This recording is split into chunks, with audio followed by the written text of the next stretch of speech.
অর্জুনকে মিথ্যা দেহাত প্রকৃতি থেকে মুক্ত করার জন্য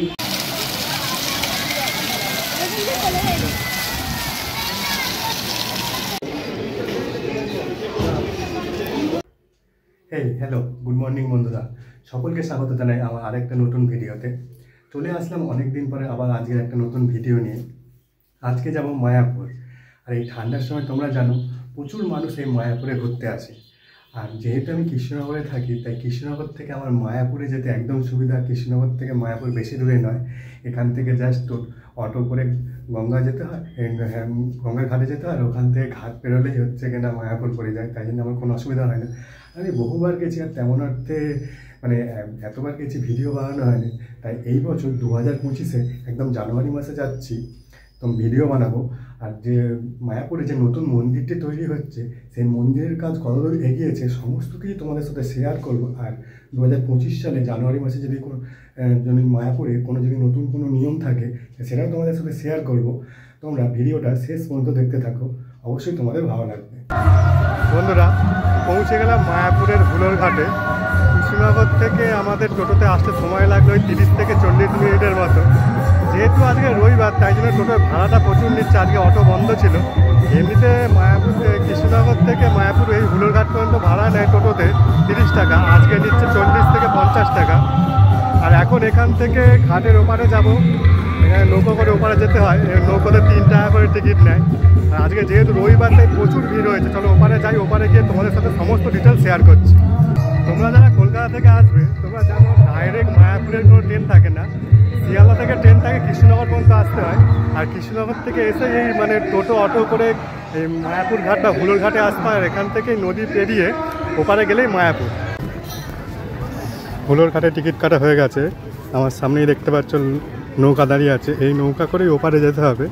একদম বেশিক্ষণ না, এই নৌকা করে ওপারে যেতে 2 থেকে 3 মিনিট লাগে। দেখছো আজকে রবিবার বলে কত মানুষ এসেছে।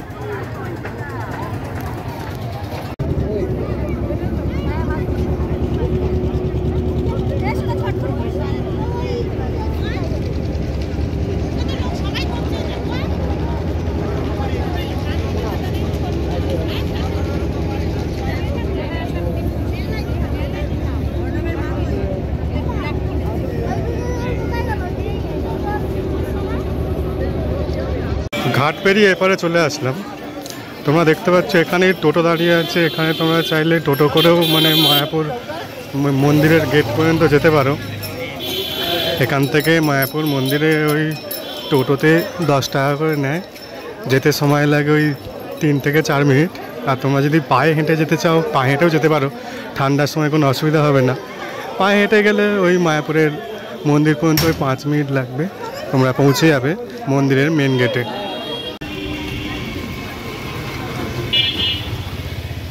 মায়াপুর ইস্কনের ভেতরে ঢোকার আগেই এই যে তোমরা ঘাটে নামলে, ঘাট থেকে নেমে যে হেঁটে হেঁটে আমরা যাচ্ছি এখন মন্দিরের কাছে। যাওয়ার আগে রাস্তার 2 সাইডে এরকম অনেক তোমরা ছোটোখাটো মন্দির দেখতে পাবে। তোমরা চাইলে পায়ে হেঁটে এইসব মন্দিরগুলো দেখে নেবে, ভালো লাগবে। তোমরা যারা ভাবছো যে ইস্কনে এসে মায়াপুরে একদিন রাত্রে থাকবে, তোমরা চাইলে মায়াপুরের ভেতরে যে সমস্ত ভবনগুলো আছে সেখানেও থাকতে পারো। ওইগুলো যেহেতু এই ঠান্ডার সময় একদম সিজন টাইম সবসময় পাওয়া যায় না, তাই জন্য এই রাস্তার 2 সাইডে, বাঁ দিকে ডান দিকে 2 সাইডেই বিভিন্ন ধরনের হোটেল লজ পেয়ে যাবে। তোমরা চাইলে এখানেও থাকতে পারো। আর যেহেতু এটা ঠান্ডার সময় একদম সিজন টাইম, তাই জন্য এই হোটেলগুলো একটু ভাড়া বেশি হয়।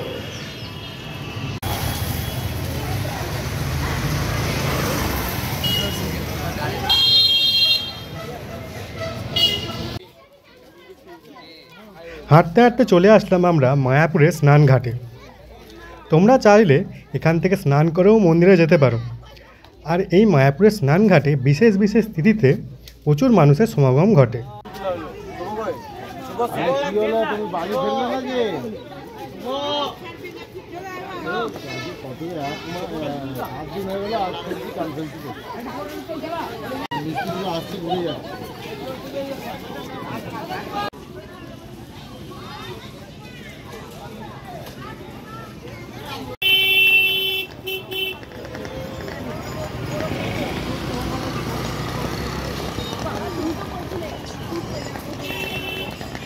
চলে আসলাম মায়াপুর মন্দিরের একদম মেন গেটে।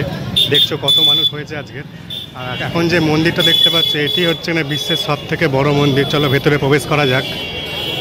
গেটে ঢুকেই তোমরা যে এই লাইন দেখতে পাচ্ছ এটি হচ্ছে দুপুরবেলার মহাপ্রসাদ গ্রহণ করার জন্য বিভিন্ন ভবনের কাউন্টার এখানে আছে, তাই মানুষ লাইন দিয়েছে সেই কাউন্টার থেকে টিকিট সংগ্রহ করার জন্য।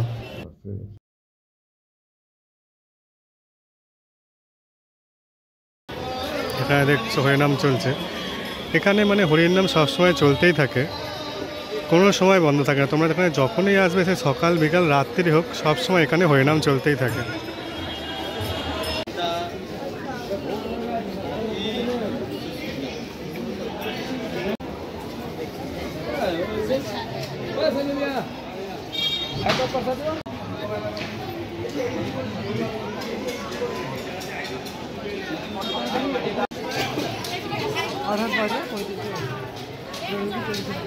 হাঁটতে চলে আসলাম একদম মায়াপুরের মূল মন্দিরের কাছে। এই সামনে যে তোমরা মন্দিরটি দেখতে পাচ্ছ এখানেই রাধাকৃষ্ণর মূর্তি আছে। ভেতরে ক্যামেরা অ্যালাউ নেই তাই তোমাদের দেখাতে পারবো না। আর এখানেই এই পাশে মানে জুতো রাখার জায়গা আছে, এখানে জুতো রেখে এখানে ঠাকুর ভেতরেই রাধাকৃষ্ণ আছে, তোমরা এসে দর্শন করবে। এটি হচ্ছে এখানে মন্দিরে ঢোকার রাস্তা। এখানে পুরুষ মহিলা আলাদা আলাদা লাইন আছে। আর এদিকে দেখছো যে সেই সামনে মানুষ প্রচুর লোক দাঁড়িয়ে আছে, এখান থেকে মানে জুতো খুলে এদিক দিয়ে মন্দিরে প্রবেশ করতে হয়। আর এই যে হচ্ছে না মন্দির। আর এখানে সামনে দেয়া আছে মন্দিরে যে সমস্ত আরতি হয় সেই সমস্ত টাইমগুলো তোমরা একবার দেখে নিতে পারো।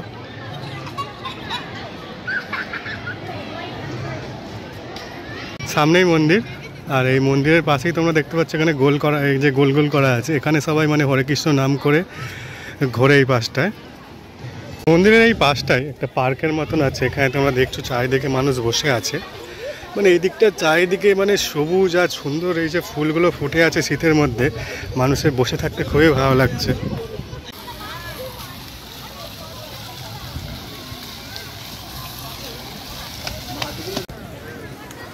সময় সকাল 11:40, মানে মায়াপুরের ইস্কনের ভেতরে ঢুকে গেলাম। ঢুকে তোমাদের সমস্ত কিছু শেয়ার করলাম।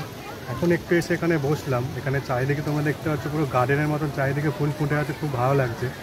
এখানে একটু রেস্ট নিয়ে নেবো। আর ওই যে ঢুকেই যে তোমাদের গেটের সামনে দেখালাম যে টিকিট কাউন্টার আছে, ওখান থেকে খাবারের প্রসাদের টোকন পাওয়া যাচ্ছে। ওখানে প্রচুর লাইন বলে ওখান থেকে আর টোকনটা নিলাম না, এখানেই টুকটাক খাওয়া দাওয়া করে নেবো। চারিদিকে ঘুরছি, তোমাদের সাথে শেয়ার করছি। তোমাদের কেমন লাগছে অবশ্যই আমাকে কমেন্টে জানিও। এই মন্দির আর তার পাশেই এখানে তোমরা দেখতে পাচ্ছ একটা গোবিন্দাস রেস্টুরেন্ট। তোমরা চাইলে এখানে ব্রেকফাস্ট বা দুপুরের খাওয়া দাওয়া করতে পারো। চলো ভেতরে কি পাওয়া যায় আর এখানে লাঞ্চ টাইম কটা থেকে তোমাদেরকে দেখিয়ে দিই।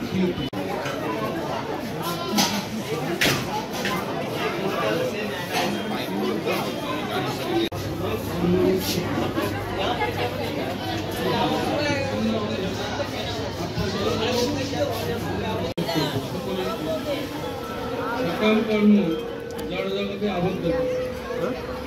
আমরা যে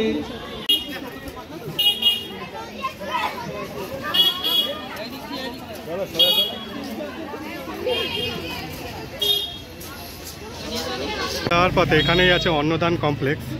এখানে মানে বিনামূল্যে প্রসাদ পাওয়া যায়। চলো ভেতরে যাচ্ছি।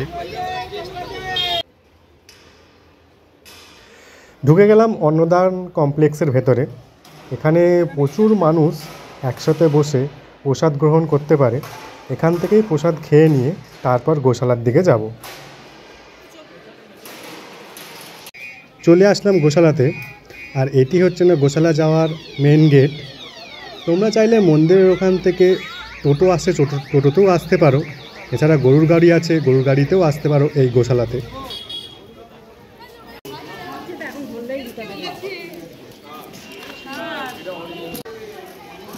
এই গোশালাতে আসলে তোমরা বিভিন্ন প্রজাতির গরু দেখতে পাবে। বিশেষ করে বাচ্চাদেরকে নিয়ে আসলে বাচ্চাদের খুবই ভালো লাগবে। আর এখানে গো সেবা করারও ব্যবস্থা আছে, তোমরা চাইলে এখানে গো সেবাও করতে পারো।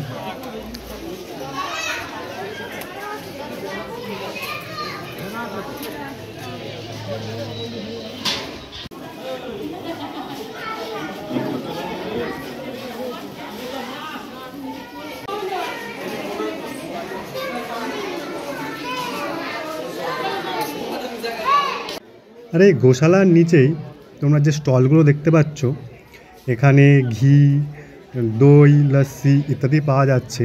তোমরা চাইলে এখান থেকে বাড়ির জন্য ঘি নিয়ে যেতে পারো, এখানকার ঘি খুবই ভালো হয়। গোশালা থেকে বেরিয়ে এখানে শ্রুতি ভবন আছে, তোমরা চাইলে এখানেও থাকতে পারো। এবার যাব চন্দ্রোদয় মন্দিরের দিকে।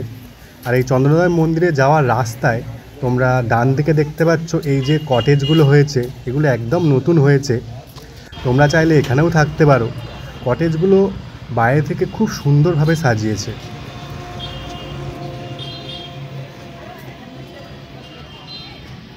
এই কটেজগুলি অন্নদান কমপ্লেক্সের একদম পাশেই অবস্থিত। আর এই কটেজগুলি থেকে পায়ে হেঁটে চন্দ্রোদয় মন্দির তোমরা 1 থেকে 2 মিনিটের মধ্যেই পৌঁছে যাবে।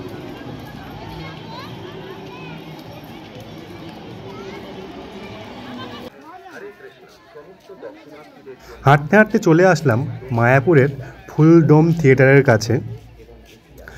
এইটি একটি ছোটোখাটো 3D থিয়েটার। এর ভেতরে শ্রীকৃষ্ণের জীবন কাহিনী 3Dর মাধ্যমে ফুটিয়ে তোলা হয়েছে। তোমরা চাইলে এখান থেকে টিকিট সংগ্রহ করে ভেতরে গিয়ে সেটি দেখতে পারো। আর এখানে কোন কোন সময় এই শোগুলো হয় লিস্ট দেওয়া আছে, তোমরা চাইলে ভিডিওটা পজ করে দেখে নিও। সামনেই দেখছো পৃথিবীর সবথেকে বড় মন্দির। আর তার পাশে এই যে মন্দিরটা দেখছো, এটা হচ্ছে না শিলা প্রভুপাদের সমাধিস্থল, যিনি হচ্ছে না মায়াপুর ইস্কনটিকে প্রতিষ্ঠা করেছিলেন।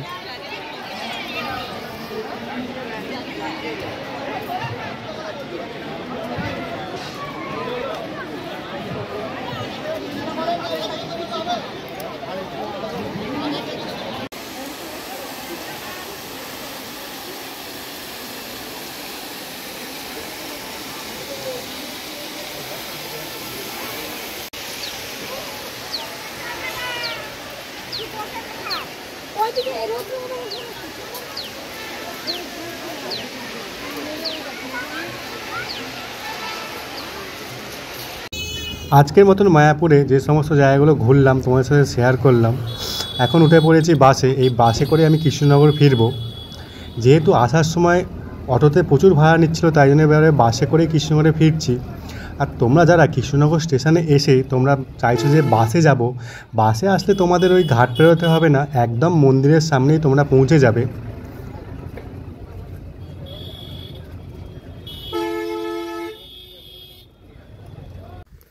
তাহলে বন্ধুরা চলে আসলাম বাসে করে আবার কৃষ্ণনগর। তাহলে এই মায়াপুরের একদিনের ছুটিতে যে সমস্ত জায়গাগুলো ঘুরলাম তোমাদের সাথে শেয়ার করলাম, তোমরাও দেখলে। আর তোমরা দেখলে আজকে রবিবারে গেছিলাম যে মারাত্মক পরিমাণে মানুষ এসেছে আজকে মায়াপুরে ঘুরতে।